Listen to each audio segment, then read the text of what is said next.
So hello बच्चों, कैसे हो? उम्मीद करता हूँ आप लोगों को लेक्चर पसंद आ रहा होगा। बाकी अगर कोई दिक्कत होगा, कोई भी डाउट होगा तो प्लीज कमेंट में बताइएगा, कोई सजेशन वगैरह होगा तो ठीक है।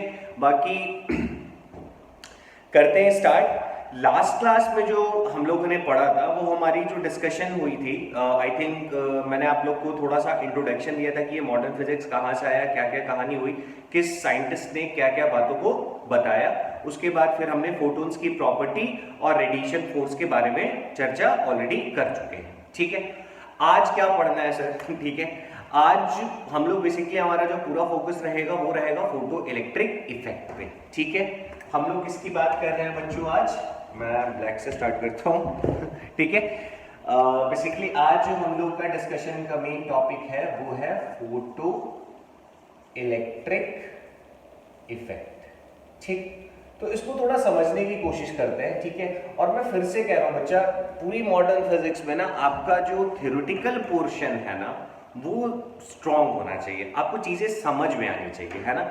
और इसमें ना कुछ मतलब मैथमेटिकली हर चीज डिफाइन नहीं हो सकता, क्योंकि फोटो इलेक्ट्रिक जो इफेक्ट की बात हम लोग कर रहे हैं ये एक्सपेरिमेंटल है।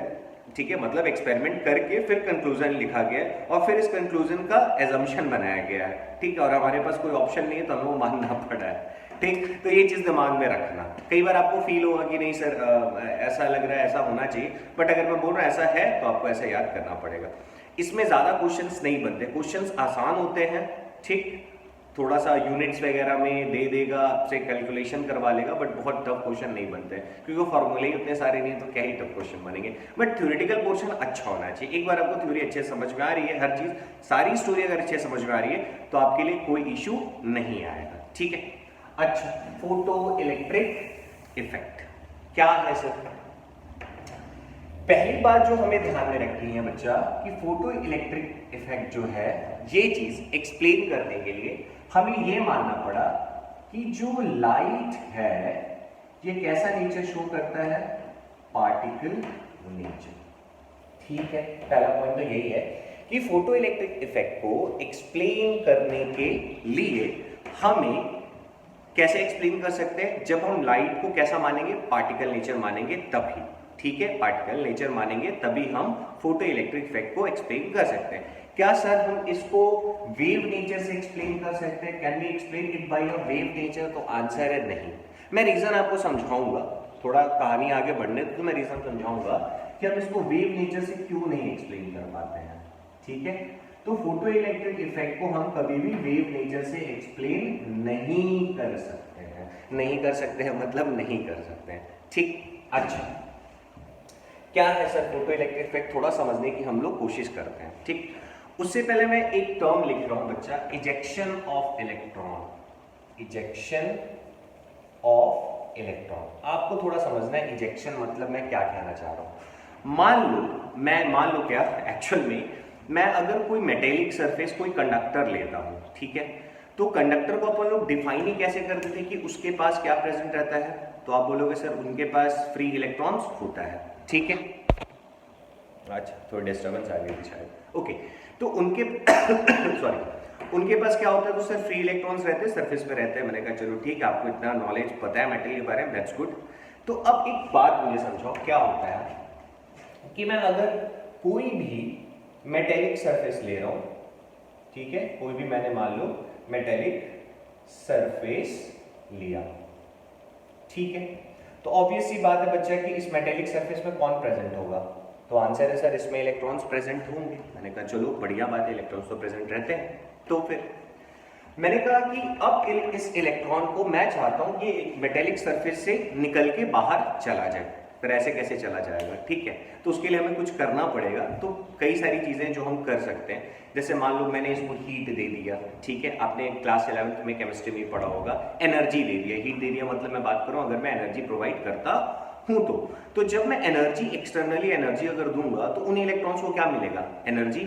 और जब उनको एनर्जी मिलेगा तो वो अभी जिस भी लैटिस में है उसको ब्रेक करके बाहर निकल जाएंगे। That is known as ejection of electron. ठीक है, बात समझ में आई? तो हमने एनर्जी दिया और वो एनर्जी किसको मिला? इलेक्ट्रॉन को, और इलेक्ट्रॉन यहां से फिर निकल गया। ठीक, दिस इज कॉल्ड इजेक्शन।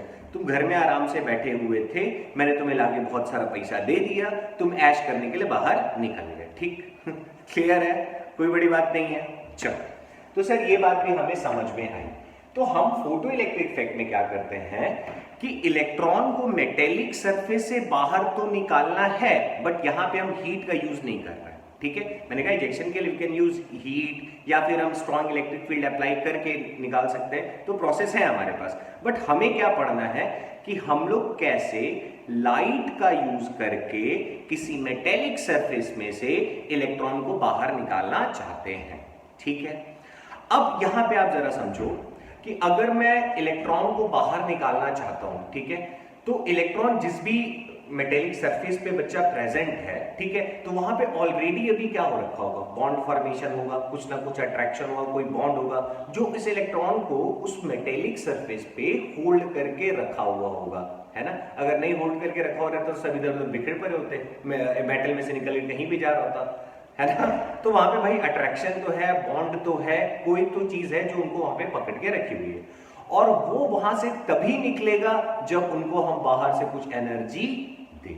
ठीक, तो फोटो इलेक्ट्रिक इफेक्ट में हम लोग एनर्जी कौन देने का नाम, मतलब एनर्जी देने का काम कौन करता है, तो वो है लाइट। ठीक, और लाइट के बारे में हम लोगों ने लास्ट क्लास में क्या डिस्कशन किया था, जब हम लोग पार्टिकल बिहेवियर पढ़ रहे थे कि सर लाइट के अंदर छोटे छोटे मोटे मोटे जो बोलना बोल लो, ठीक है, छोटे मोटे बड़े जैसा बोलना बोलो, कोई फर्क नहीं पड़ता, बट उसमें होते क्या है, एनर्जी के पैकेट्स।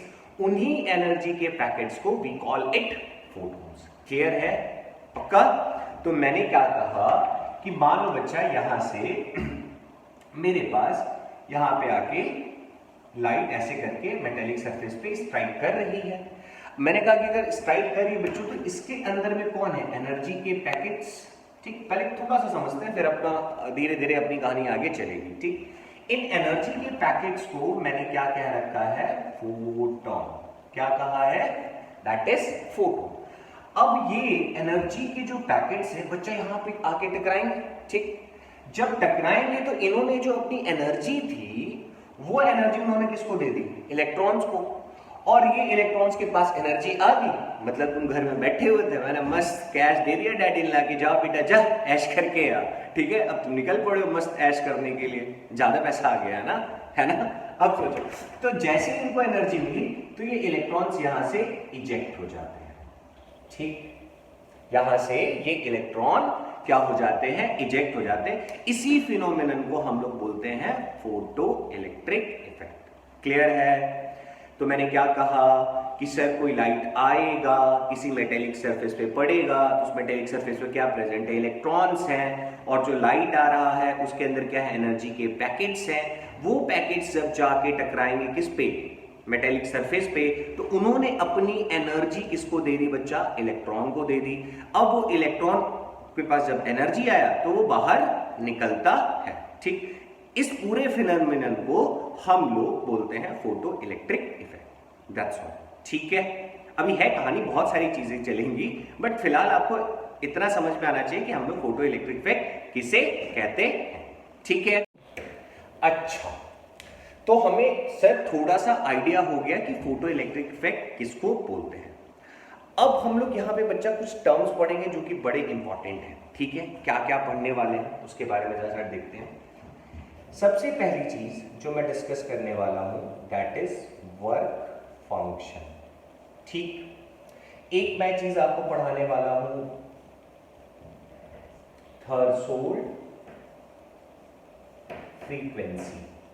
ठीक है, थ्रेशोल्ड फ्रीक्वेंसी, और इसी में मैं एक चीज और ऐड कर देता हूं, थ्रेशोल्ड वेव लेंथ।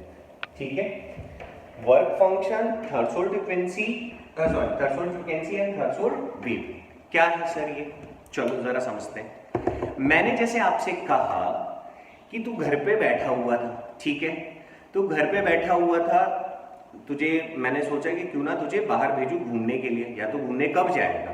ठीक, घर के मोह माया से तेरा मन कब हटेगा, बाहर जाने का कब मन, मान लो यार घर पे हैं हम लोग, तो मम्मी से पापा से टीवी देख रहे हैं, फोन देख रहे हैं, मतलब अपन इन्वॉल्व है, कुछ ना कुछ बॉन्डिंग हमें रोका हुआ है किसी ने। ठीक, मैं बाहर से आया रईस की तरह, मान ली तेरा कोई रिश्तेदारी लग रहा हूँ, मैं बाहर वाला ही हूँ, और मैंने आके तुझे 2 रुपए दिए, क्या वो 2 रुपए लेके तू चल जाएगा बाहर ऐश मारने के लिए, बढ़िया घूमने फिरने के लिए?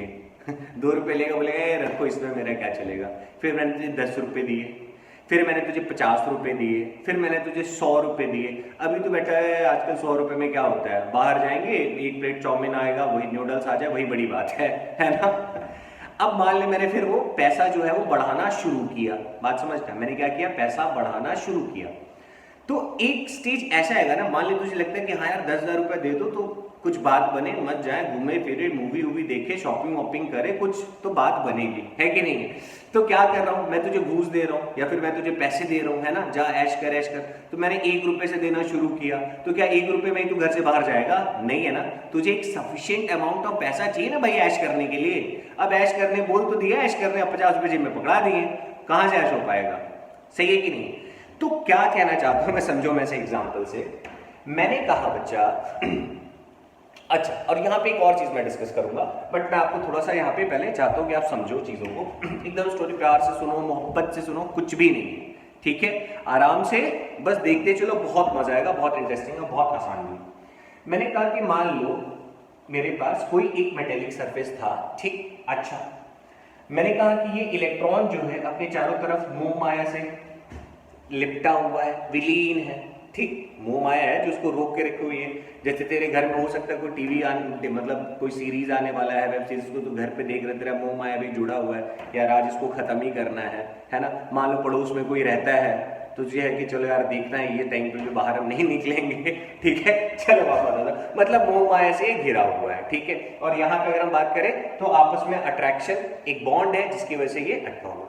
अब क्या है बच्चा कि यहां से जो रेज आ रही हैं, इनके पास है क्या, एनर्जीज, ठीक, और ये जो पैकेट्स हैं रेज के अंदर, कौन है बच्चा, पैकेट्स है ना एनर्जी के, इनको हम क्या बोलते हैं, तो सर इनको हम बोलते हैं फोटोन। और याद करो लास्ट क्लास में मैंने आपको बताया था कि इन फोटोन्स के पास बच्चों कितनी एनर्जी होती है, तो आप कहोगे सर h इंटू म्यू, याद आ रहा है, या फिर जिसको म्यू से दिक्कत है मैं h इंटू एफ लिख देता हूं, उससे भी तकलीफ नहीं होनी चाहिए, ठीक है। h is a Planck's constant and f is a frequency, ठीक। ये एनर्जी किसकी है बच्चा, hf एनर्जी किसकी है, this is energy of a one photon, this is the energy of one photon. मैं यहां लिख भी देता हूं ताकि कंफ्यूज मत होइएगा, एनर्जी ऑफ वन फोटोन, ठीक है, क्लियर। तो ये अब जरा सोचो, मैंने कहा कि क्या तुम्हें लगता है कि मैं कोई भी एनर्जी, ये जब इससे जाके टकराएगा, ये इसको अपना एनर्जी किसको देगा, इलेक्ट्रॉन को, इलेक्ट्रॉन को बाहर निकलना है, लेकिन कंडीशन क्या है, क्या मैं तुझे 1 रुपए दूंगा तो बाहर निकलेगा, 2 रुपए में निकलेगा, 3 में निकलेगा, तो ऑब्वियसली सर नहीं, एक सफिशिएंट अमाउंट दोगे, कम से कम। ऐसे बोलेंगे, ऐसे घूमने जैसे हम लोग मेले वगैरह में जाते हैं तो पापा क्या करते हैं, पापा मेले में कम 1000 रुपए तो दो, दोस्तों के साथ कुछ खा पी लेंगे। अब पापा 50 रुपए दे के बोलेंगे जाओ दोस्तों के साथ घूम फिर के आओ, तो कभी निकलोगे क्या घर से, तो जाहिर सी बात है नहीं निकलोगे। तो भाई साहब ये जो इलेक्ट्रॉन है ये भी तो बोलेगा ना, यार कम से कम इतना एनर्जी तो दो कि मैं बाहर जा सकूं। क्या बोलता है ये इलेक्ट्रॉन, कि मुझे इतना एनर्जी तो दो कि मैं बाहर जा सकूं, ठीक। और अब एक बात बताओ, ये जो फोटोन है इसकी जो एनर्जी है, फोटोन की जो एनर्जी है वो किस पे डिपेंड कर रही है, तो सर फ्रीक्वेंसी पे। किस पे डिपेंड कर रही है बच्चा, फ्रीक्वेंसी पे। तो मैंने कहा कि मैं यहां पे इसको इतनी एनर्जी दे दूं कि ताकि ये इलेक्ट्रॉन यहां से इजेक्ट हो जाए, क्या हो जाए, इजेक्ट हो जाए। तो वो जो मिनिमम एनर्जी है ना, that is required for the ejection of electron from the metallic surface is known as work function for a given metal. Are you getting my points?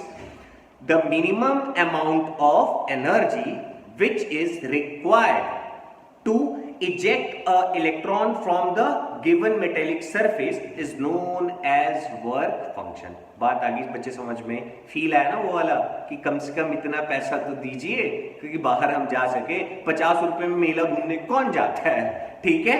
तो क्या हम लिख रहे हैं वर्क फंक्शन को, क्या लिख रहे हैं, बोलो, द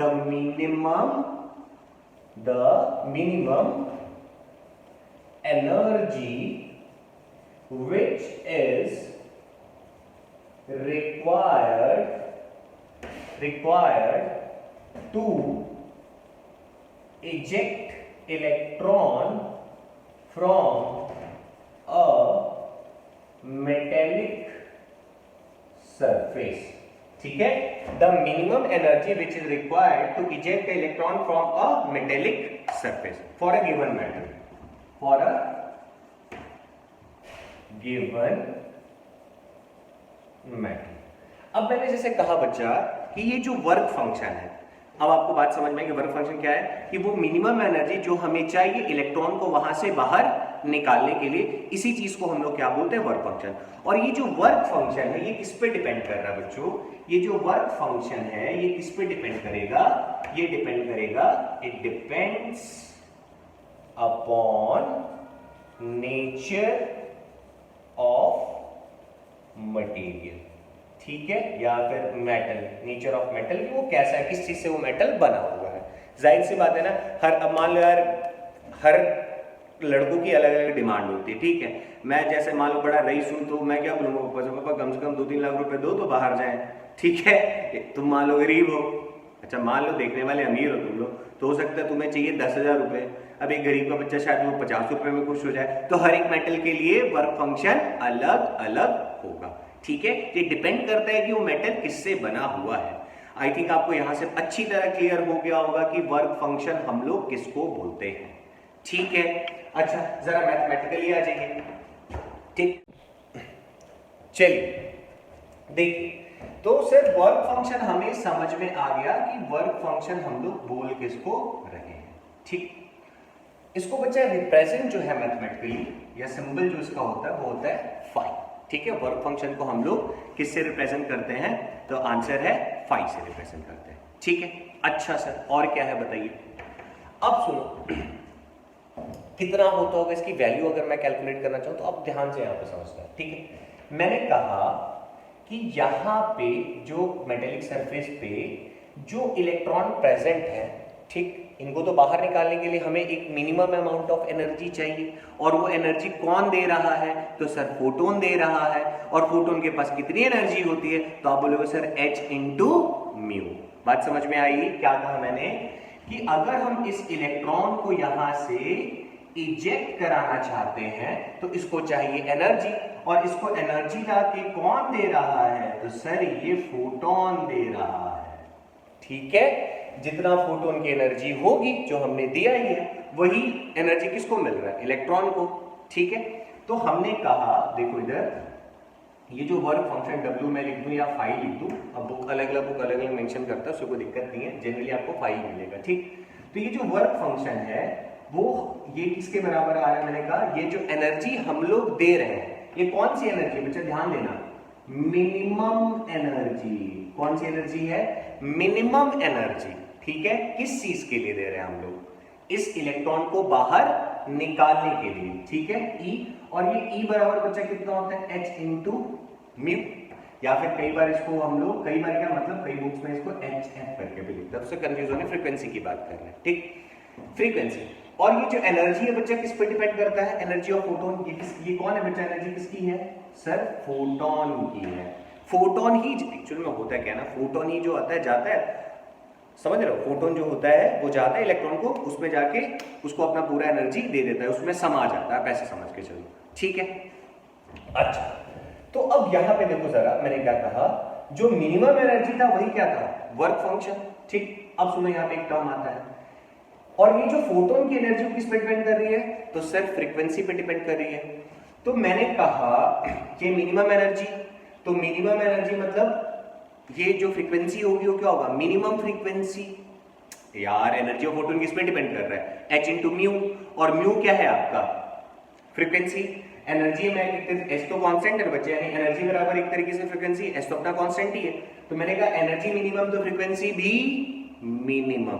तो अब जरा सुनो, तो हम लोग इसको किससे रिप्रेजेंट करते हैं, इस वाले एनर्जी को, मतलब वर्क फंक्शन वाले के लिए हम लोग लिख लेते हैं h इंटू एफ नॉट. ठीक, और इस फ्रीक्वेंसी को हम लोग बोलते हैं थ्रेशोल्ड फ्रीक्वेंसी. क्या है सर ये थ्रेशोल्ड फ्रीक्वेंसी, तो ये बेटा वो फ्रीक्वेंसी है, मिनिमम फ्रीक्वेंसी है जो कि हमको रिक्वायर्ड है किस चीज के लिए, उस इलेक्ट्रॉन को इस मेटेलिक सरफेस से बाहर निकालने के लिए। तो इलेक्ट्रॉन को बाहर निकालने के लिए ये जो यहाँ पे फोटोन आ रहा है, उस फोटोन का जो मिनिमम फ्रीक्वेंसी होना चाहिए वो कितना होना चाहिए, F0, ठीक है, ताकि वो कम से कम फ्रीक्वेंसी, उससे कम में ये निकलेगा ही नहीं, ठीक है। तो मिनिमम जो हमको फ्रीक्वेंसी चाहिए इस इलेक्ट्रॉन को इजेक्ट करके बाहर निकालने के लिए, उस फ्रीक्वेंसी को हम क्या कहते हैं, थ्रेशोल्ड फ्रीक्वेंसी, ठीक। तो हम लोग इसको क्या लिख सकते हैं, minimum frequency of a radiation, जो रेडिएशन आ रहा है उसका minimum frequency of radiation which is required to eject electron from metallic surface is known as threshold frequency। Clear है, कोई बड़ी चीज नहीं बताई। अच्छा, तो यहां से हमें दो कॉन्सेप्ट क्लियर हुए, एक वर्क फंक्शन, दूसरा फ्रीक्वेंसी। अब यहां पे एक बहुत इंपॉर्टेंट चीज मैं आपसे डिस्कस करने जा रहा हूं, ठीक है, इसको जरा ध्यान से देखिए, समझने की कोशिश करिएगा। इंपॉर्टेंट चीज क्या है सर? इंपॉर्टेंट चीज मैं कह रहा हूं कि रेडिएशन आ रहा है। आप तो सबसे पहले ये समझो, टोटल एनर्जी और एनर्जी ऑफ वन फोटोन ये दोनों अलग चीज है। क्या कह रहा हूं समझो जरा। मैं अगर टोटल एनर्जी ऑफ रेडिएशन की जब बात करता हूं, किसकी? टोटल एनर्जी ऑफ रेडिएशन की जब बात करता हूं, इसका मतलब क्या होता है कि मैंने कहा कि एक रेडिएशन आ रहा है और इसमें बच्चा बहुत सारे फोटोन्स होंगे। मैंने कहा इसमें मान लो n नंबर ऑफ फोटोन्स है, तो ये जो रेडिएशन है कितना एनर्जी कैरी कर रहा होगा? तो सर ये एनर्जी कैरी कर रहा होगा n इंटू एच म्यू। आई बात समझ में? तो अगर मैं टोटल एनर्जी ऑफ रेडिएशन की अगर मैं बात कर रहा हूं, इसका मतलब क्या होता है कि जो रेडिएशन आ रहा है, इस पूरे रेडिएशन की टोटल एनर्जी कितनी है? आई बात समझ में? इसको हम लोग टोटल एनर्जी बोलते हैं। जैसे मान लो मैंने आपसे क्वेश्चन पूछ लिया कि मैंने कहा कि सपोज करो कि मेरे पास दो सरफेस है, एक मेटल 1 है या मेटल A है और मान लो एक मेटल B है, ठीक। और मैं आपसे कहूं ऐसा कि यार एक बात बताओ कि इस पे जो रेडिएशन आ रहा है, दिख रहा है ना? हाँ, मेटल A पे जो रेडिएशन गिर रहा है उसके पास समथिंग मान लो 5 इलेक्ट्रॉन वोल्ट एनर्जी है, ठीक। और मैं अगर ऐसा बोलूं कि B पे जो रेडिएशन आ रहा है इसके ऊपर 100 इलेक्ट्रॉन वोल्ट एनर्जी है, ठीक। समझना मेरी बात को? मैंने कहा कि इस पे ये टोटल एनर्जी मैं लिख रहा हूं, ये टोटल एनर्जी 5 इलेक्ट्रॉन वोल्ट है, टोटल क्या लिख दूं? Energy of radiation. ध्यान से समझिए, समझाने के लिए बस छोटा सा कॉन्सेप्ट है। Total energy of radiation, metal A पे जो रेडिएशन गिर रहा है, ये रेडिएशन 1 ले लो, इसको आप रेडिएशन 2 ले लो। देखने में क्या लग रहा है कि सर यहाँ पे 5 इलेक्ट्रॉन वोल्ट, ये क्या चीज मैंने बोला अभी आपसे कि इस पूरे रेडिएशन की इतनी एनर्जी है और इस वाले की इतनी एनर्जी है। तो क्या हम इससे बता सकते हैं कि किस में इलेक्ट्रॉन मतलब कौन से वाले केस में जो इलेक्ट्रॉन्स होंगे वो बाहर निकलेंगे और कौन से वाले में नहीं निकलेंगे? ऐसा हम क्या इस डाटा से बता सकते हैं? तो आमतौर पर आप बोलेंगे सर इस पे ज्यादा एनर्जी आके टोटल एनर्जी इस पे ज्यादा है और इस पे टोटल एनर्जी कम है, तो जाहिर सी बात है कि सर इसमें से इलेक्ट्रॉन्स के निकलने की संभावना ज्यादा होगी और इसमें इलेक्ट्रॉन के निकलने की जो चांसेस होंगे वो कम होंगे। नहीं बच्चों, ऐसा एकदम नहीं है, ठीक है। टोटल एनर्जी पे कभी भी डिपेंड नहीं करता है कि इलेक्ट्रॉन जो है वो मेटेलिक सरफेस को छोड़ेगा या नहीं। मैं यहां पे फिर से लिख रहा हूं, आप इसको हमेशा ध्यान रखिएगा। टोटल एनर्जी ऑफ रेडिएशन, मैं क्या कह रहा हूं, टोटल एनर्जी ऑफ रेडिएशन पे हिंदी में लिख दे रहा हूं, है ना, टोटल एनर्जी ऑफ रेडिएशन पे इलेक्ट्रॉन का एमिशन डिपेंड नहीं करता है। ठीक है, कभी भी टोटल एनर्जी पे इलेक्ट्रॉन का एमिशन डिपेंड नहीं करता है। क्या किस पे करता है सर, डिपेंड किस पे करता है, सुनो ध्यान से, एकदम यही सब चीजें हैं, थ्योरी है इसमें बच्चा, एक बार थ्योरी कार्य समझ में आ गई ना तो फिर पूरा मतलब मॉडर्न फिजिक्स ही आसान है। बस आपको थ्योरी यहाँ पे समझना है, क्वेश्चन आपको वही चीज है, आपको अगर रामायण पूरी पता है तो अंदर से जो भी पूछेगा आप बता ले जाओगे। ठीक है, इसीलिए इस पे फोकस कर रहा हूं मैं। तो मैंने कहा कि टोटल एनर्जी ऑफ रेडिएशन पे इलेक्ट्रॉन का एमिशन डिपेंड नहीं करता है। किस पे डिपेंड करता है, emission of electron depends upon, किस पे डिपेंड करता है, depends upon energy of one photon. किस पे डिपेंड करता है बच्चों, कि एक फोटोन के पास कितनी एनर्जी है। ये बात तुम लोगों को हजम नहीं होगी, ठीक है, और यहीं से इसी रीजन की वजह से हम लोग जब वेव कैरेक्टरिस्टिक्स से फोटो इलेक्ट्रिक इफेक्ट को एक्सप्लेन करने की कोशिश करते हैं तो एक्सप्लेन नहीं कर पाते। मैं तुम्हें एक्सप्लेन करता हूं, जरा इसको लिखो तो मैं इसको मिटाऊं, इसको नोट कर लो आप लोग पहले। देखो, तो मैं इस बात को एक्सप्लेन करता हूं कि मैंने ऐसा क्यों कहा कि सर टोटल पे नहीं डिपेंड करता है, एक पे क्यों डिपेंड करता है। तो रीजन क्या है बच्चों, कि देखो मैं आपको ना बहुत कायदे से और अच्छे समझाता हूं, एक बार समझ लो, उसके बाद लाइक जिंगा लाला, ठीक है, कोई बड़ी चीज नहीं। और मैं आपको ये भी यहाँ पे क्लियर कर देता हूं कि वेव फोटो इलेक्ट्रिक इफेक्ट को शो क्यों नहीं करता, वो भी रीजन आपको समझा देता हूं। ठीक है, देखो तो मैं जरा सा पहले वेव पे चर्चा कर लेता हूं। ठीक, कि सर वेव्स, अब बोलोगे सर आप यहां से वहां जब मारते, जरूरी है इसीलिए बता रहा हूं, ठीक, कि हम लोग वेव नेचर से फोटो इलेक्ट्रिक इफेक्ट को क्यों नहीं एमिट कर, मतलब क्यों नहीं एक्सप्लेन कर पाते, रीजन समझते हैं। होता क्या बच्चों, वेव को भी आप, अगर आपने वेव के बारे में नहीं पढ़ा है तो फर्क नहीं पड़ता है मुझे, ठीक है, अगर आपने वेव के बारे में नहीं पढ़ा है तो मुझे फर्क नहीं पड़ता है। सिंपली वो अपन डांस का स्टेप ऐसे करते हैं ना, देख रहे हो ना, ऐसे गया ऐसे गया ऐसे गया ऐसे गया, वेव कुछ ऐसे ऐसे करके ट्रेवल करता है। ठीक है सर, ये बात समझ में आई। वेव जब ट्रेवल करता है बच्चा, ट्रेवल करता है तो वो यूनिफॉर्मली एनर्जी को कैरी करता है। मतलब सर, मतलब यूनिफॉर्मली मेरे कहने का मतलब था कि उसका जो एनर्जी का जो ट्रांसमिशन होता है ना, वो मतलब कंटिन्यूटी में होता है, ब्रेक होके नहीं होता है। मतलब मेरे कहने का मतलब है, समझो कि सपोज करो कि यहां पे इलेक्ट्रॉन है और इसको एनर्जी देके बाहर निकालना है, इसको एनर्जी देकर बाहर निकालना है, ठीक। और हमने माना कि जो वेव है वो कैसा चलता है बेटा, कंटिन्यूअस फ्लो होता है। जैसे पार्टिकल में क्या होता है कि लाइट को जब हम लोग पार्टिकल कंसीडर करते हैं तो उसके अंदर क्या रहते हैं, पैकेट्स रहते हैं एनर्जी के, एक गया टकराया, फिर दूसरा टकराया, फिर तीसरा, फिर चौथा, फिर पांचवा, ठीक है। और जब वेव्स की बात करते हैं तो एनर्जी क्या करता है, एकदम कंटिन्यूटी में ऐसे फ्लो करता रहता है, कंटिन्यूटी, वो ब्रेक होके नहीं जाता है, कंटिन्यूअस में जाता है, ठीक। अच्छा सर, बात आई समझ में। मैंने कहा, समझो कि मैंने कहा कि इस इलेक्ट्रॉन को बाहर निकलने के लिए, सपोज करो मैं ऐसे ही एक्सप्लेन किया, मैंने कहा इसको 10 जूल एनर्जी मिलेगी जब इस इलेक्ट्रॉन को, तो ये बाहर निकलेगा, ठीक। अच्छा, और मैंने कहा कि मान लो जो लाइट है वो वेव की फॉर्म में ट्रेवल करता है, और वेव की फॉर्म में जब वो ट्रेवल करता है तो कंटिन्यूअसली मैंने कहा कि मान लो यहां पे जो वेव आ रही है ऐसे, ठीक, वेव तो ऐसे आती है ना, जब फैल तो आप लोग हाइजीन प्रिंसिपल अगर पढ़ चुके हो तो आप वहां पढ़ोगे, वेवलेट्स, फिर वेव फ्रंट, फिर वेवलेट्स, फिर वेव फ्रंट, ऐसे करके वेव फैल रहा होता है, ठीक है। अच्छा, तो मैंने कहा कि मान लो इसने 2 जूल एनर्जी, एक वेव में कितनी एनर्जी स्टोर कर रखी है, 2 जूल, ठीक।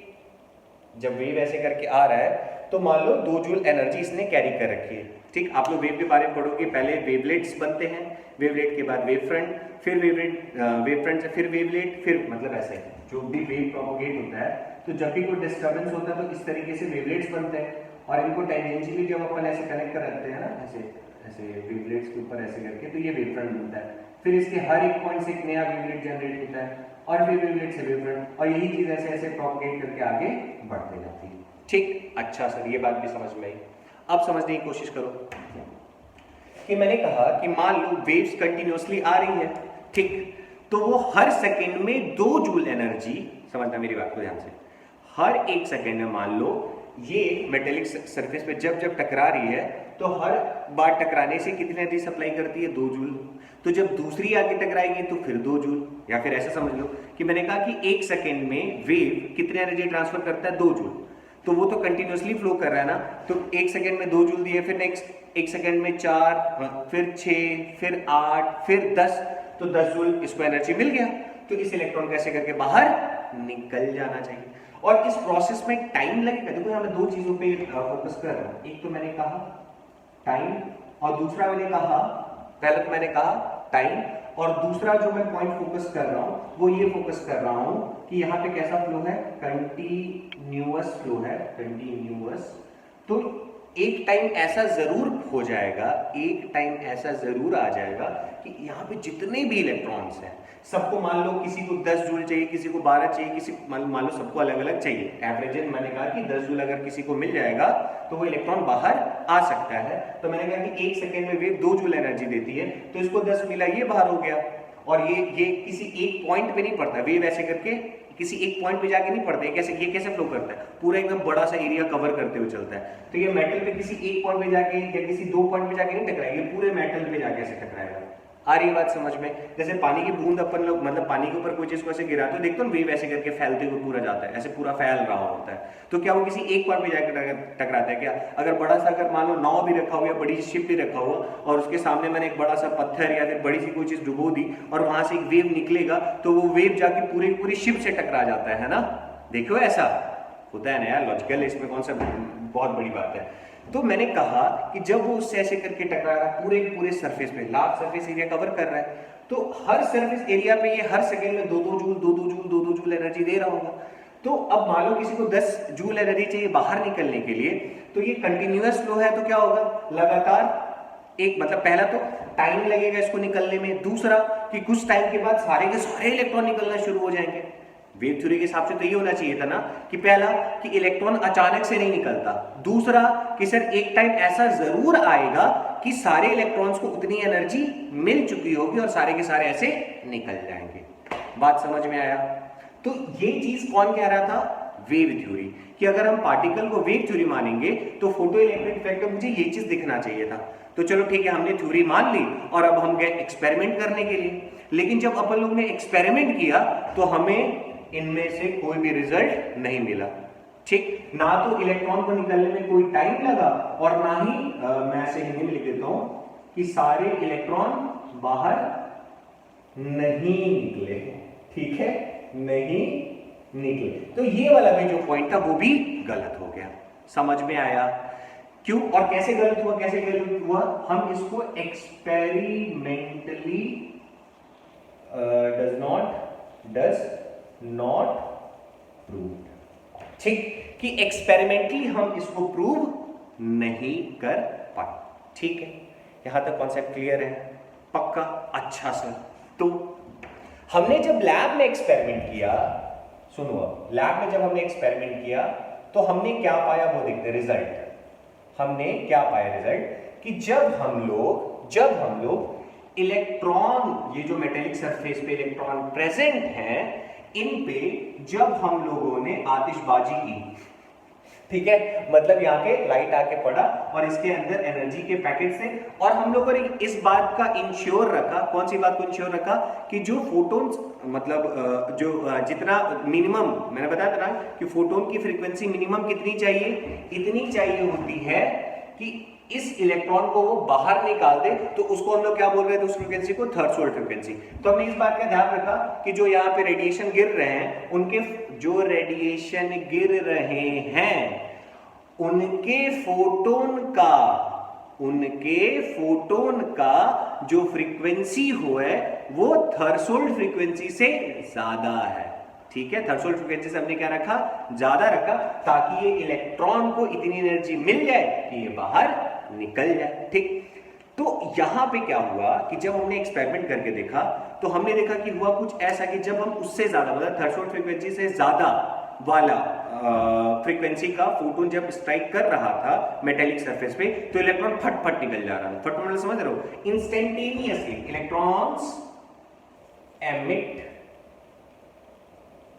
या मैं इंस्टेंटेनियसली नहीं स्पॉन्टेनियसली लिख देता हूं, स्पॉन्टेनियसली मतलब भावना समझ रहे हो ना, अचानक से, अचानक से, समझ गए। मतलब एनर्जी का पैकेट पड़ा इलेक्ट्रॉन पे टचआउट करके और इसका जो फ्रीक्वेंसी था वो ग्रेटर देन किससे था बोलो, थ्रेशोल्ड फ्रीक्वेंसी से ज्यादा था, तो ये इलेक्ट्रॉन फटाक से ऐसे करके इजेक्ट कर गया। समझ में आया? ये हमें कैसे मिला? एक्सपेरिमेंटली रिजल्ट था, ये एक्सपेरिमेंट का रिजल्ट था। बात समझ में आया? और जहां पे लाइट पड़ रहा था, जहां पे रेडिएशंस ऐसे पड़ रहे थे वहीं से एमिट हो रहा था। ऐसा नहीं कि रेडिएशन यहां पड़ा और यहां वाला इलेक्ट्रॉन का निकलने लग पड़ा। समझ रहे हो बात को? जैसे हमने रेडिएशन ऐसे करके देखा, यहाँ पे ऐसे पड़ रहा था तो ये इलेक्ट्रॉन यहाँ वाला नहीं निकल रहा था, जहां पे पड़ा वहां के इलेक्ट्रॉन्स निकल रहे थे। तो एक्सपेरिमेंटली कौन सी चीज सही हुई? ये सही हुई कि ये सही हुई? तो एक्सपेरिमेंट में हमें ये मिला तो हम मानेंगे कौन सी चीज?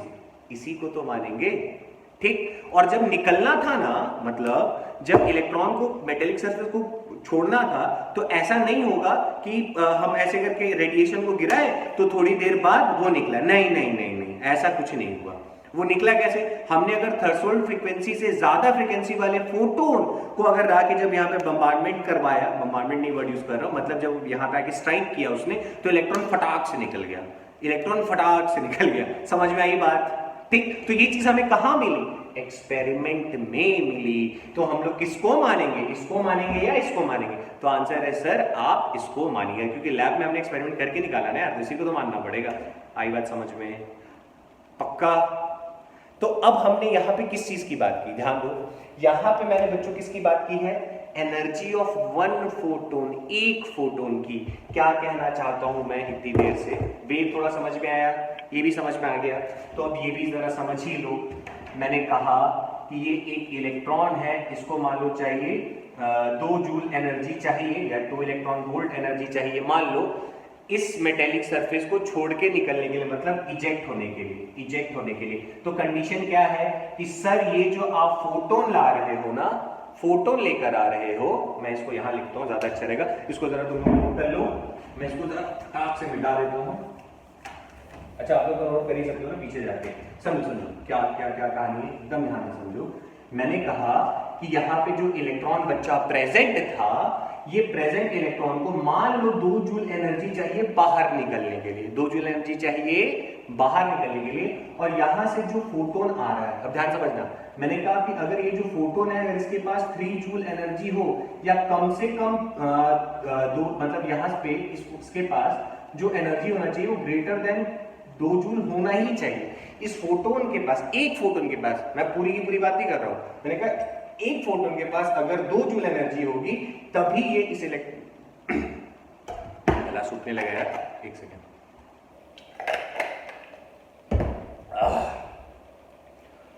हरिओम। ओके, तो मैंने कहा कि इस फोटोन के पास, किसके पास बच्चों?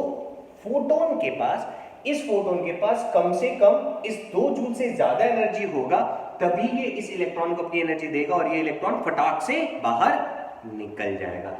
लेकिन अगर अगर अगर अब समझो, मैंने कहा कि मैं 1 जूल का एक फोटोन, 1 जूल का एक और फोटोन, 2 फोटोन, मैंने कहा क्या रेडिएशन है तो एक के पीछे एक फोटोन सारे लगे हुए हैं, और यहाँ पे इलेक्ट्रॉन है, इसको एनर्जी चाहिए 2 जूल एनर्जी चाहिए बाहर निकलने के लिए, तो मैंने इसको 1 जूल एनर्जी दिया मान लो, ठीक। फिर 1 जूल और दिया तो उसको कितने मिल गया? 2 जूल। तो आप बोलोगे सर ये इलेक्ट्रॉन निकल जाएगा, यहाँ पे तो ये जो इलेक्ट्रॉन है ये इजेक्ट हो जाएगा, बट यहां पे ये इलेक्ट्रॉन जो है वो इजेक्ट नहीं होगा।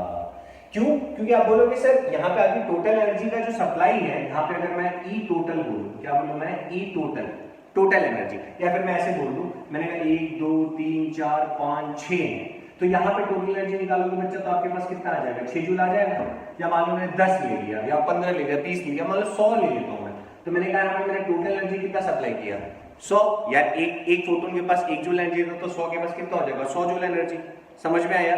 और यहाँ मान लो मैं आपसे ऐसे कहता हूँ कि ऐसे ऐसे केवल 2 या 3 ही फोटोन आ रहे हैं, तो यहाँ पे जो टोटल एनर्जी आया वो कितना है? 1 2 3, तो सर 6 जूल ही। तो तो यहाँ पे टोटल एनर्जी 6 जूल है, बट यहाँ पे इलेक्ट्रॉन इजेक्ट होके चला जाएगा। और इस केस में अगर हम लोग देखें तो टोटल एनर्जी कितना अपने पास 100 जूल है। 100 जूल रहते हुए भी ये इलेक्ट्रॉन यहाँ से एमिट नहीं होगा।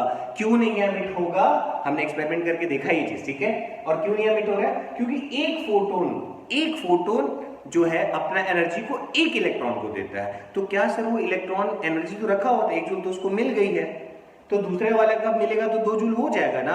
नहीं बच्चा, ऐसा नहीं होता है। ये वो लोग हैं जो पैसा खा के पचा जाते हैं और भूल जाते हैं, फिर दूसरी बार आते हैं तो बोलते हैं अरे हमको तो मिला ही नहीं था। समझे, ये कौन से लोग हैं जो जिनको पैसा दो, नहीं अपन लोग उधार नहीं देते किसी को। 100 रुपए दे दिया और उसको खा के पचा गया, भूल गया, अरे कैसे 100 रुपए तुम कब दिए थे, तो खत्म खर्च।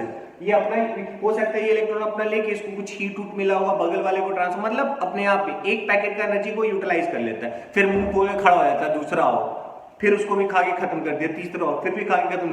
तो वो हिलेगा कब, जब उसको जितना चाहिए था एक बार में मिला तो उसकी आत्मा तृप्त हो जाएगी। कुछ खाने वाले लोग ऐसे भी होते हैं, उनको थोड़ा थोड़ा दो तो ससुरे खाते जाते, पेट ही नहीं भरता है। तो ऐसे लोगों के साथ क्या करना चाहिए, एक ही बार में पूरा तसला भर के दे दो, लो खाओ, और लोग ससुरे खा भी लेंगे, उसके बाद बोलेंगे हाँ अब आत्मा तृप्त हुआ है, अब बोलो कहाँ चलना है, हम चलेंगे। आई बात समझ में, पक्का। तो उसने टोटल खाना खाया तब वो बाहर निकला। आत्मा तो एक ही बार में दोगे तब उसकी आत्मा तृप्त होगी, थोड़ा थोड़ा दोगे तो तृप्त नहीं, वो खाएगा और पचा देगा, खाएगा और पचा देगा। समझ गए, चल। तो सर ये बात समझ में आ गई कि जो फोटोन यहाँ पे इजेक्शन ऑफ इलेक्ट्रॉन किस पे डिपेंड कर रहा है, तो इजेक्शन ऑफ इलेक्ट्रॉन डिपेंड कर रहा है energy of one photon. I think आपको ये कॉन्सेप्ट बहुत बढ़िया से क्लियर हो गया होगा, ठीक।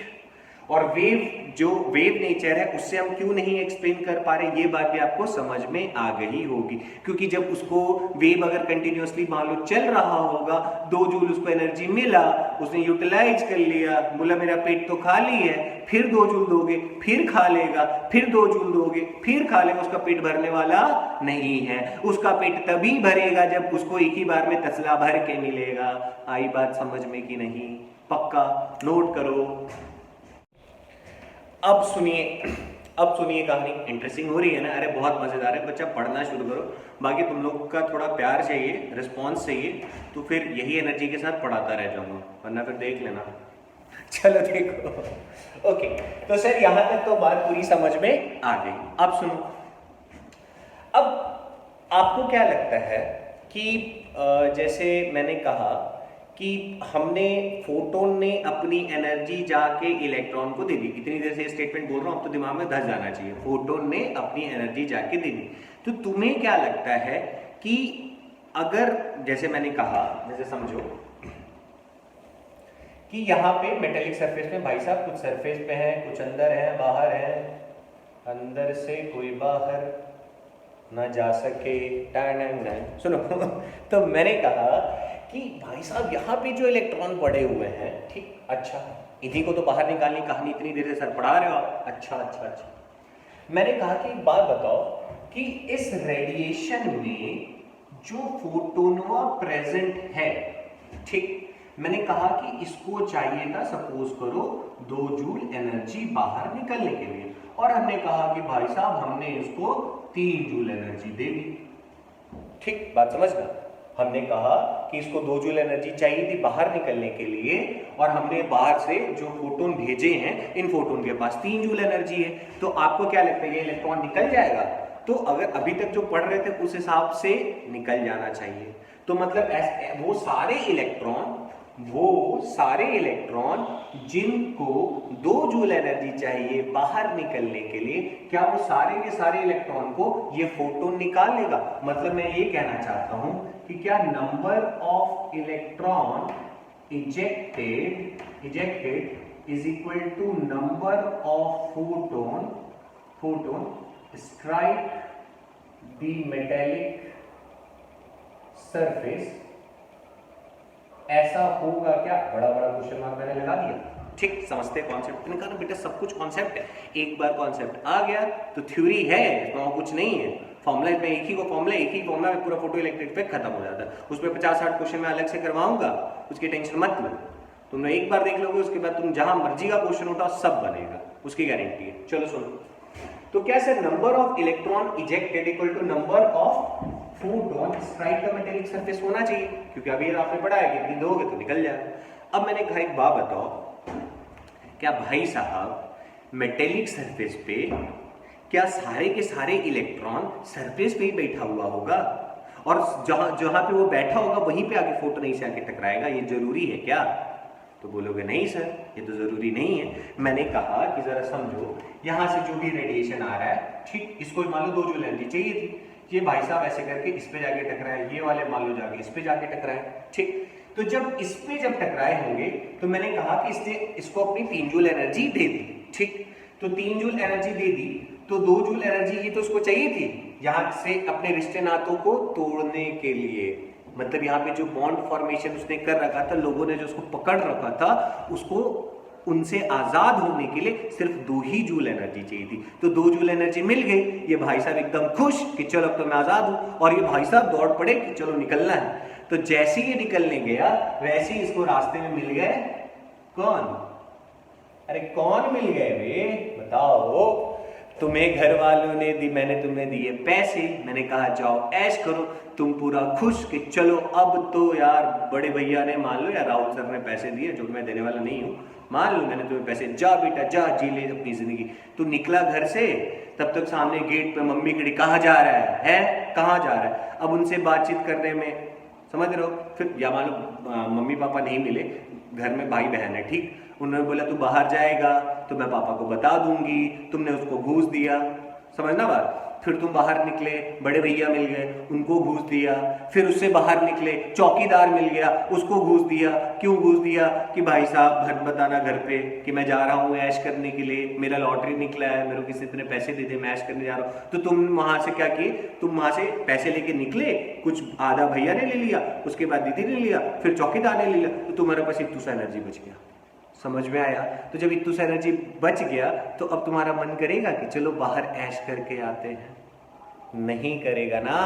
तो वही चीज तो हुआ, इसको आपने दिया 3 जूल, इसने 2 जूल यूटिलाइज कर दिया किस चीज के लिए? जिन्होंने उसको पकड़ के रखा था उससे आजाद होने के लिए। और जब ये बाहर गया तो ये अदर इलेक्ट्रॉन से क्या होने लगा, यहाँ पे कोलिजन होने लग पड़ा। मैंने कहा ये कोलाइड होने लगा। तो जब कोलिजन होगा तो एनर्जी को क्या करेगा? वो बच्चा लॉस करेगा, और एनर्जी लॉस कर दिया तो क्या हो जाएगा? इसको कितना चाहिए था? 2 जूल एनर्जी चाहिए था ना बाहर निकलने के लिए, उससे कम एनर्जी, 3 जूल तो तुमने दिया था, लेकिन अब बाहर निकलने के लिए जितनी एनर्जी चाहिए थी वो एनर्जी उसकी कम हो गई। समझ में आया? तो ये बाहर निकल पाएगा क्या? तो सर आंसर है नहीं निकल पाएगा। तो क्या कभी नंबर ऑफ इजेक्टेड इलेक्ट्रॉन को नंबर ऑफ फोटोन हुआ ऐसा जरूरी है? तो आंसर है नहीं।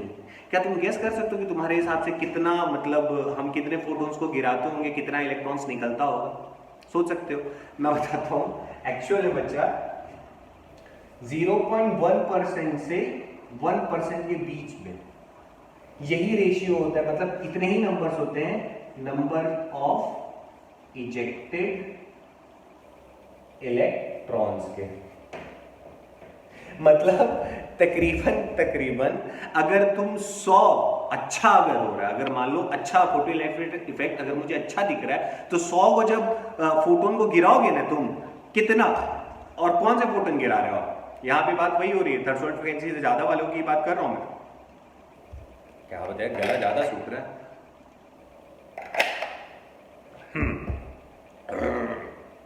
चलो, तो यहां पे हम किसकी बात, थ्रेशोल्ड फ्रीक्वेंसी से ज्यादा वालों की बात कर रहा हूं मैं, ठीक है। तो उससे ज्यादा वाले फोटोन्स को आपने जितना इसको चाहिए था, जितना इसको बाहर निकलनी चाहिए, उससे ज्यादा वाला ही एनर्जी वाला फोटोन से तुम स्ट्राइक कराओगे ना, तो अगर तुम ऐसे ऐसे 100 फोटोन को जब स्ट्राइक कराओगे तो चांसेस है कि एक इलेक्ट्रॉन जंग जीत के बाहर निकल पाएगा। समझ में आया?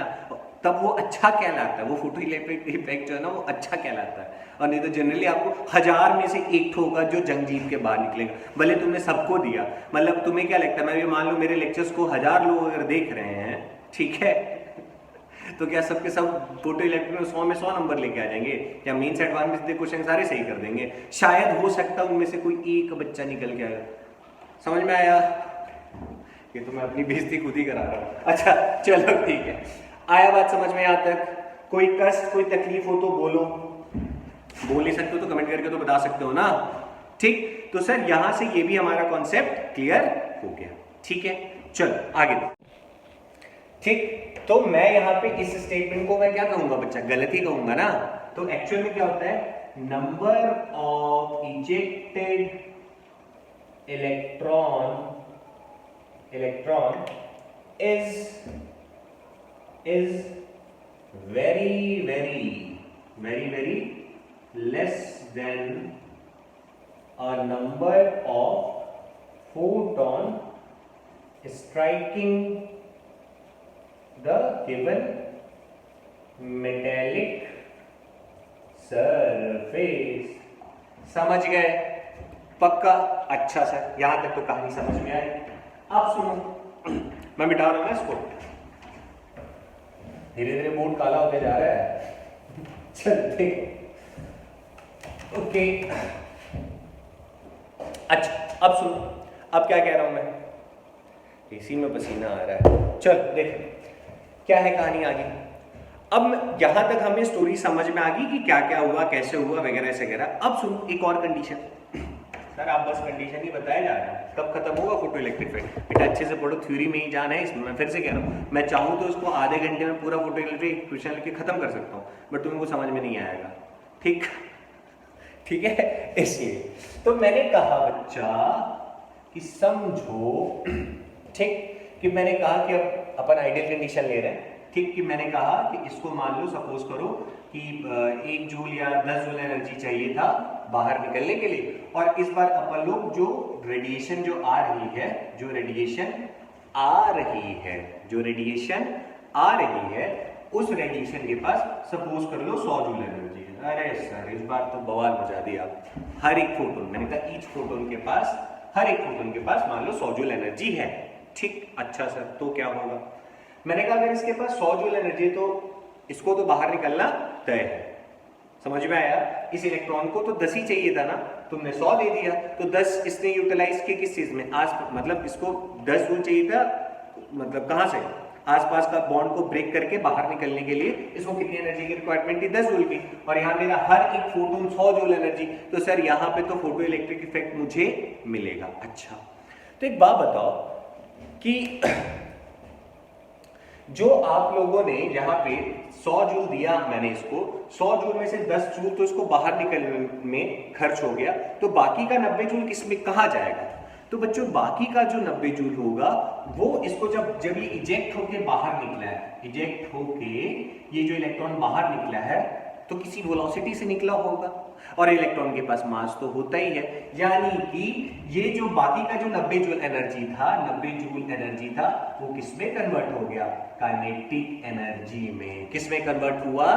काइनेटिक एनर्जी में। क्लियर है कॉन्सेप्ट? कि हमने दिया 100 में से भाई साहब ने 10 ने बाहर निकालने में खर्च कर दिए, बाकी का जो 90 जूल था वो किसको मिला है? इलेक्ट्रॉन को मिला है, और वो एनर्जी मिलते ही वो भाई साहब दौड़ने लग पड़े। समझ में आया? ठीक, तो 90 जूल एनर्जी वो किसमें कन्वर्ट हुआ? काइनेटिक एनर्जी में। ऐसा अच्छा, ये जो काइनेटिक एनर्जी है ना बच्चा, इसको हम लोग बोलते हैं मैक्सिमम काइनेटिक एनर्जी। कौन सी एनर्जी बोलते हैं हम लोग इसको? मैक्सिमम। अब आपको शायद समझ में भी आ गया होगा मैक्सिमम मैं क्यों बोल रहा हूँ। मैक्सिमम बच्चा मैं इसलिए बोल रहा हूँ कि इस भाई साहब ने 10 जूल तो खर्च कर दिए बॉन्ड को तोड़ने में। अच्छा समझ में आ रहा है? 10 जूल तो इसने खर्च कर दिया आसपास के बॉन्ड को तोड़ने में। अब रास्ते में जब जाएगा तो घूस देना पड़ सकता है ना, चांसेस है ना। अब कितना देना पड़ेगा वो नहीं पता, कितना बार कोलाइड करा हमें नहीं पता, बट हमें इतना पता है कि उसको घूस देना पड़ सकता है। जरूरी नहीं कि देना ही पड़ेगा। आइडियल कंडीशन में मान लो वो सरफेस पे ही था, आसपास वो कोलिजन अगर उसका हुआ ही तो जाहिर सी बात है कि सारे का सारा एनर्जी जो होगा किसमें कन्वर्ट हो जाएगा? काइनेटिक एनर्जी में। लेकिन अगर कोलिजन होगा तो एनर्जी की कमी तो आएगी, तो मतलब जो काइनेटिक एनर्जी होगा वो क्या हो जाएगा? कम हो जाएगा, क्योंकि कोलिजन में भी तो वेस्ट हुआ है। बट आइडियल कंडीशन हमने क्या माना कि यहाँ पे जो हमें काइनेटिक एनर्जी मिला है कैसा मिला है? मैक्सिमम।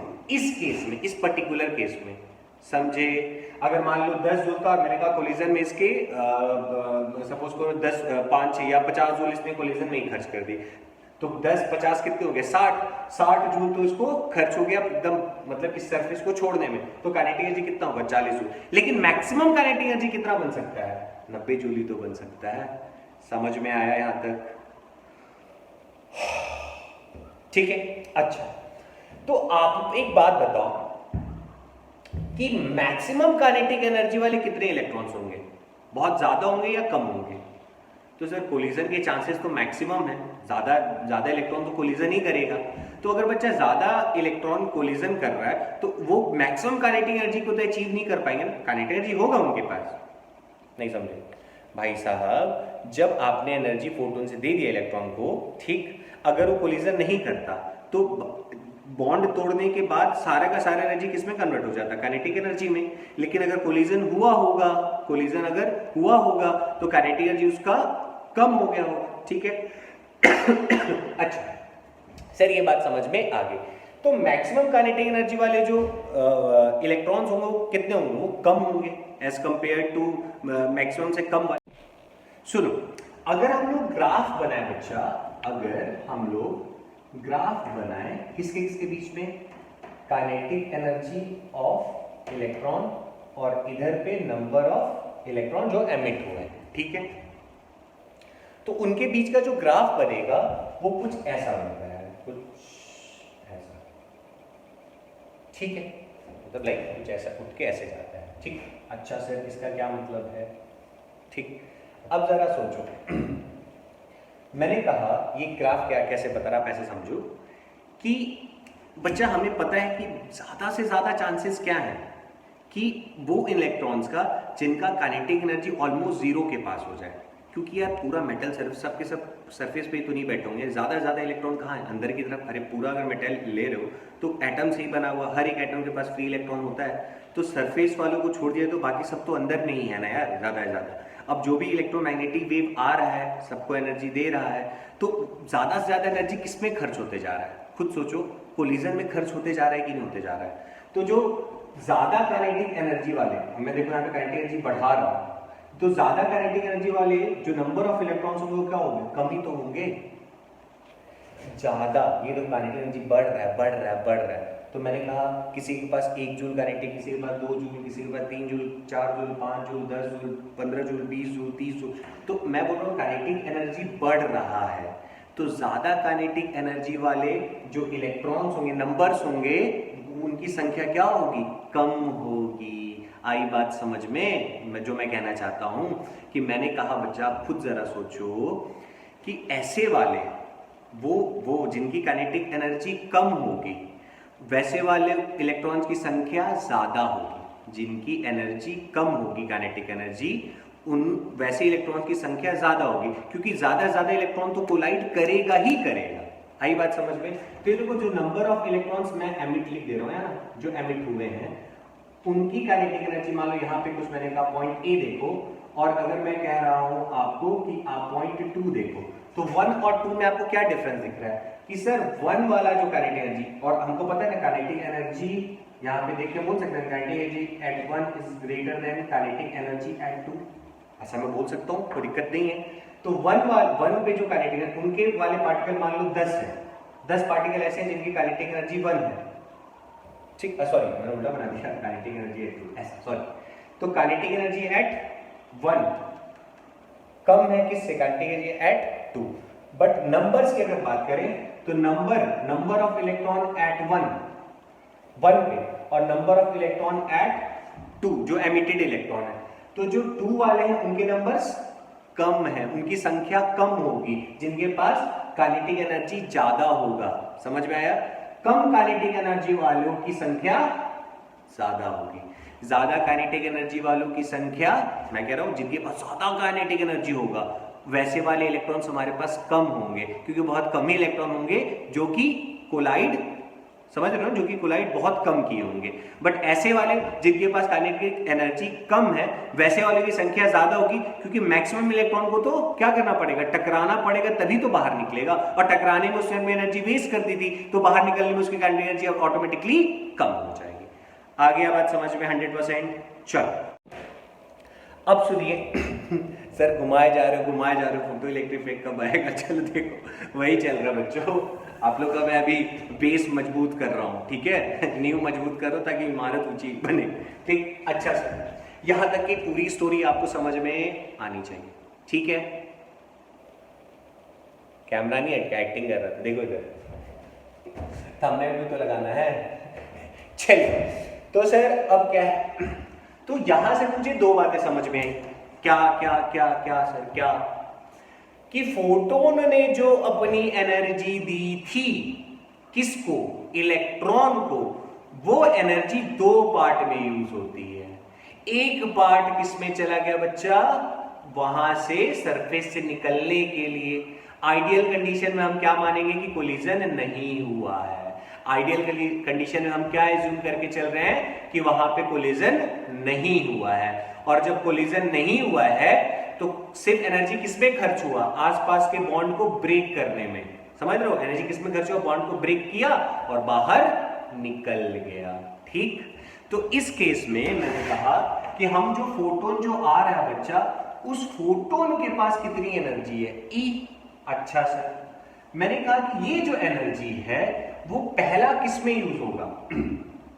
चलो मैं ऐसे बोलता हूं, ये जो एनर्जी है, इस एनर्जी में से मैं माइनस कर रहा हूं वर्क फंक्शन को। क्यों सर, क्योंकि यही वर्क फंक्शन है जो इस इलेक्ट्रॉन को क्या करेगा, यहां से एमिट करवाएगा। बोलो, इलेक्ट्रॉन को एमिट करवाने के लिए हमें जो एनर्जी चाहिए होती है, उस एनर्जी को अगर मैं स्मॉल ही बोलता, वही एनर्जी को अपन क्या बोलते हैं, वर्क फंक्शन। जो चाहिए ही चाहिए, जो कि चाहिए ही चाहिए, ताकि ये इस मेटल सरफेस को छोड़ के बाहर जा सके। हमको पापा कम से कम इतना पैसा चाहिए ही चाहिए कि मैं मेला घूमने जा सकूं। ठीक, अच्छा अब बताओ, तो अब ये जो वर्क फंक्शन इसमें से माइनस करेंगे तो रिमेनिंग जो एनर्जी थी बच्चा, वो किस में कन्वर्ट हो गई थी, काइनेटिक एनर्जी में। और आइडियल कंडीशन में कौन सी एनर्जी है, मैक्सिमम काइनेटिक एनर्जी। तो मैं इसमें से लिख सकता हूं काइनेटिक एनर्जी मैक्सिमम। बोलो, कुछ आया दिमाग में, कुछ घुसा, नहीं घुसा तो सर दो बार पटक लो, घुस जाएगा। ठीक है, अच्छा सर, यहां तक समझ में आया। तो मैं क्या इसको इस तरीके से देखो, तो kinetic energy maximum kinetic energy is equal to, बेटा एनर्जी हो गया कौन सा, H इंटू, चलो मैं F लेता हूं ताकि आप लोग कंफ्यूजन ना हो, H इंटू F। ये F कौन सा F है बच्चा, दिस इज फ्रीक्वेंसी ऑफ किसका, जो इंसिडेंट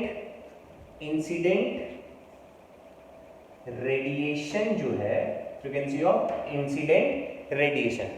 ठीक, इंसिडेंट रेडिएशन है उसका फ्रीक्वेंसी है। ठीक, HF माइनस वर्क फंक्शन। और हमने अच्छी तरह पढ़ा है कि सर वर्क फंक्शन को हम लोग फाई से डिनोट करते हैं, और जो फाई हमें चाहिए होता है कितना चाहिए होता है, H इंटू, मैं इसको लिख लेता हूं F not, where F not is a threshold frequency. समझ गए।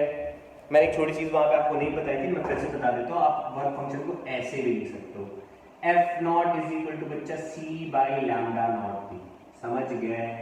अरे रिलेशन क्या होता है, frequency is equal to C by lambda होता है। मैंने पढ़ाया था कहीं पे, momentum T is equal to H by lambda, याद आया कुछ, वहां भी बताया था ना। चल,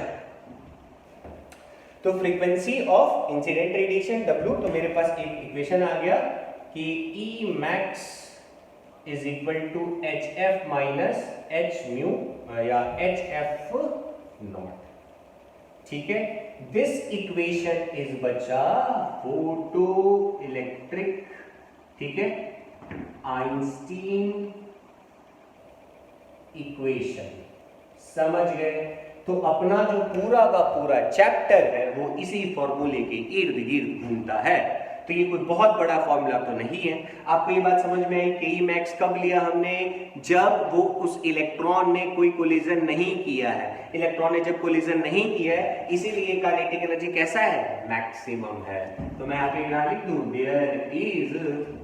देयर इज नो कोलिजन। ठीक है, किसके लिए, एमिटेड इलेक्ट्रॉन। ठीक है, तो जो एमिटेड इलेक्ट्रॉन है वो कोई कोलिजन नहीं कर रहा है, इस वजह से हम यहाँ पे लिख सकते हैं कि E max is equal to HF minus HF naught. तो this is Einstein photoelectric equation. आया समझ में यहां तक? यहां तक में कोई कष्ट हो तो आप बता सकते हैं। ठीक है, देखिए तो यहां तक अपन लोगों ने पढ़ लिया। अभी ये इक्वेशन आ गया था हमारे पास, photoelectric, Einstein photoelectric equation, ठीक। अब इसमें अगर बच्चा हम लोग ग्राफ बनाने, अगर मैं आपसे बोलूं, ये रिलेशन यहां तक तो एकदम बढ़िया से समझ में आया। मुझे लगता है आज एक ही लेक्चर में पूरा पूरा खत्म करना थोड़ा सा हेक्टिक हो जाएगा, आपके पास थोड़ा टाइम भी नहीं होगा। आप देखोगे तो अगला टॉपिक, 2 टॉपिक आपके और बच जाएंगे, छोटा सा ही है, एक फोटो इलेक्ट्रिक करंट और स्टॉपिंग पोटेंशियल, उनके ग्राफ, उसके बाद चैप्टर फिनिश हो जाता है। तो उसका मैं सोच रहा हूँ अलग ही बनाता हूँ, देखता हूँ जब तक मन किया। तो अगर मैं आपसे बोलूँ कि अगर इसका मुझे ग्राफ बनाना हो के max HF minus HF naught, तो मैंने कहा कि फ्रीक्वेंसी, ये F नॉट का बेटा थ्रेशोल्ड फ्रीक्वेंसी है ना, नहीं, मैं फ्रीक्वेंसी और काइनेटिक एनर्जी के बीच में ग्राफ बना, थोड़ा सोच लो, फ्रीक्वेंसी और काइनेटिक एनर्जी। फ्रीक्वेंसी क्या होता है जरा सोचो, कि फ्रीक्वेंसी जब अपन लोग बढ़ाते हैं, मतलब हमने फोटोन की एनर्जी बढ़ा दी है, मतलब इलेक्ट्रॉन को ज्यादा से ज्यादा एनर्जी मिल रहा है, तो अगर उसको ज्यादा से ज्यादा एनर्जी मिलेगा तो क्या होगा, उसका काइनेटिक एनर्जी बढ़ेगा ना। अरे नहीं समझे यार, जो हम लोग फोटोन की एनर्जी अगर बढ़ाएंगे, जितना ज्यादा बढ़ाएंगे, इतना तो देना ही तो बाहर निकल जाए, नहीं तो तब तक तो बाहर ही नहीं निकलेगा। बट आप उससे ज्यादा जब देना शुरू करोगे तो वही एनर्जी तो कन्वर्ट होते जाएगा काइनेटिक एनर्जी में, ठीक है। तो क्या बनेगा अगर मैं मान लो ये काइनेटिक एनर्जी, ठीक है, और फ्रीक्वेंसी के बीच का ग्राफ बनाऊं, एफ लिखा है, चलो एफ के बीच का ग्राफ बनाऊं तो कैसा बनेगा सर। तो बच्चा आपको भी पता है कि जीरो फ्रीक्वेंसी पे तो इलेक्ट्रॉन एमिट ही नहीं करेगा ससुरा। अरे नहीं समझ यार, जब फ्रीक्वेंसी कम होगा, जीरो के पास आसपास होगा, तो एनर्जी जीरो होगा ना ऑलमोस्ट, और एनर्जी जीरो होगा तो मेटल से सरफेस, मेटेलिक सरफेस से इलेक्ट्रॉन कैसे निकलेगा, ऑब्वियसली नहीं निकलेगा। तो हम फ्रीक्वेंसी को बढ़ाते गए, देखो हमने फ्रीक्वेंसी को हम बढ़ाते गए, तो एक वो फ्रीक्वेंसी, थ्रेशोल्ड फ्रीक्वेंसी की अगर हम बात करें, किसकी, थ्रेशोल्ड फ्रीक्वेंसी। तो थ्रेशोल्ड फ्रीक्वेंसी पे बच्चा क्या होगा कि इस फ्रीक्वेंसी के बाद हमें पता है कि सर अब अगर आप क्या कर रहे हो, फ्रीक्वेंसी बढ़ा रहे हो, मतलब आप एनर्जी बढ़ा रहे हो।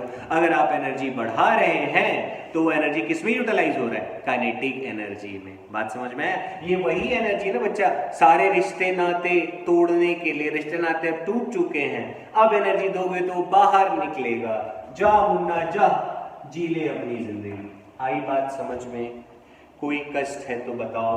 ये वाला रीजन समझ में आ रहा है, ये कौन सी फ्रीक्वेंसी है बच्चा, थ्रेशोल्ड फ्रीक्वेंसी F नॉट, है ना। अच्छा, इसका जो ग्राफ बनता है वो कुछ ऐसा, इसको मैं ऐसे कर देता हूं, ठीक, आई बात समझ में।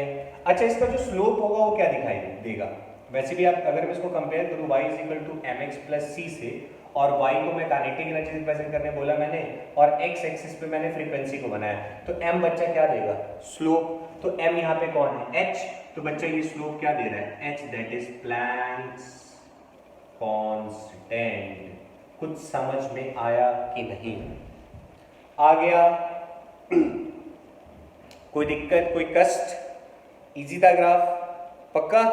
चल, और ये इंटरसेप्ट कितना होगा, तो ये इंटरसेप्ट बेटा देखो नेगेटिव में है ना, -HF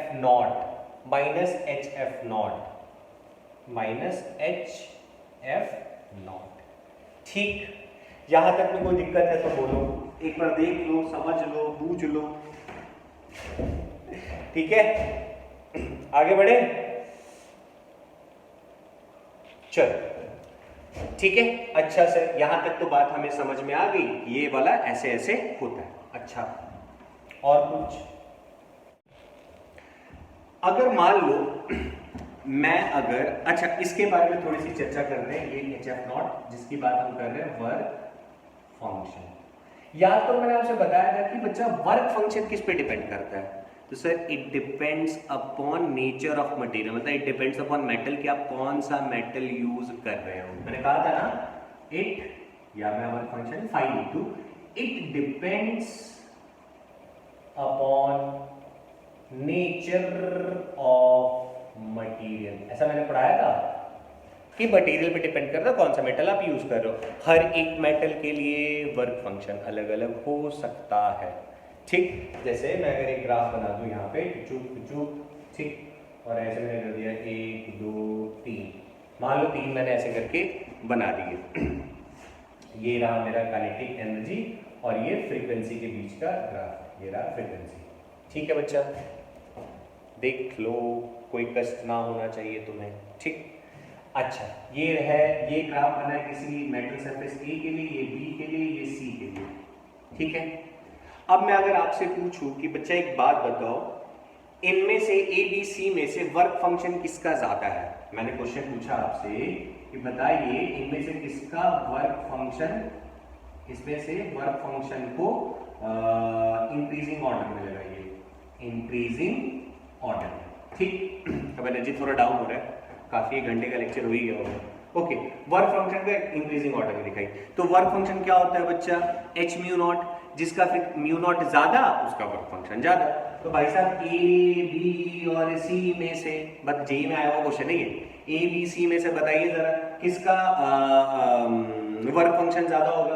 तो भाई साहब फ्रीक्वेंसी वाइज अगर अपन देखें तो मान लो ये frequency of a, frequency of b, frequency of c, तो मुझे साफ साफ दिख रहा है कि सर ए का जो फ्रीक्वेंसी है वो सबसे कम है, बी का ज्यादा, फिर सी का ज्यादा।